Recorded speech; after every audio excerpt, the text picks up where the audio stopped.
The Star Wars prequel trilogy had a wealth of concept art created for it, with some pieces offering up a very different story from the one that was told.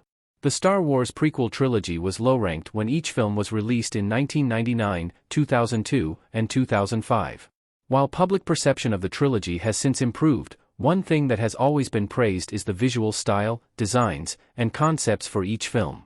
Beginning with the first Star Wars movie in chronological order, Star Wars, Episode I, The Phantom Menace had the difficult task of introducing a new era of the Star Wars timeline. The designs of the Republic are massively different from the appearance of the era of the Rebellion, meaning George Lucas and his team had to essentially redesign the galaxy from scratch.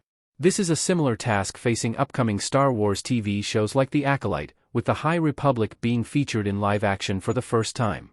While Star Wars, Episode II, Attack of the Clones and Star Wars, Episode III, Revenge of the Sith had the benefit of building off of what was established in The Phantom Menace, a fair share of designs were also constructed for these films.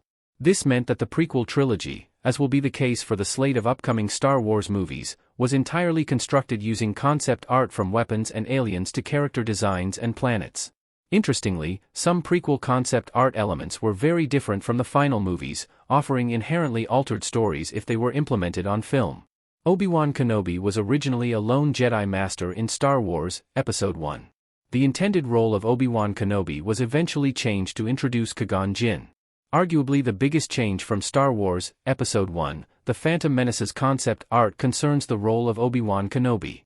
In the film as it was released, Obi-Wan Kenobi was the Jedi Padawan of Qui-Gon Jinn, tasked with accompanying his master on an important mission to learn Jedi values like diplomacy and peacekeeping. By the end of the story, Obi-Wan Kenobi steps into his master's shoes and agrees to train young Anakin Skywalker, leading into the story between the two in Attack of the Clones and Revenge of the Sith. However, the dynamic between Obi-Wan Kenobi and Anakin Skywalker would have been very different had the concept art for The Phantom Menace posted by Demi-Pyramid on Reddit been followed. This concept art shows a very different version of The Phantom Menace, one devoid of Qui-Gon Jinn completely. In the original concept art, Obi-Wan Kenobi was the sole Jedi Master sent to negotiate with the Trade Federation at the beginning of the film, leading him to Jar Jar Binks, Anakin, and Padme without Qui-Gon's guidance.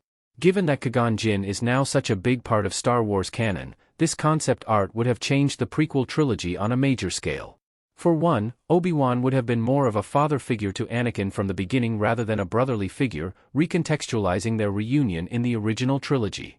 Secondly, Qui-Gon Jinn may have never been invented as a character, robbing Star Wars of one of the more compelling prequel-era Jedi.